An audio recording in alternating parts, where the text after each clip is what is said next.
That's how much snow we've gotten so far. That's about a foot. And it's storming. I don't know if you can see that, but it's been whiting out for the past hour or so.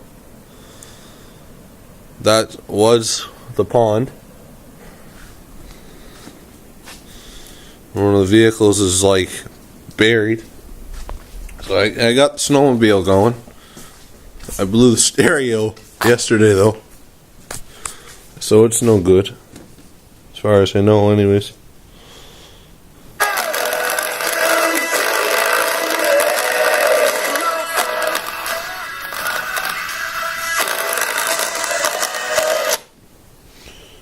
Yeah, it's done. So I guess I got a lot of plowing to do today. I could take the 450 out. Nah. Stick to plowing today, maybe get the sled out later.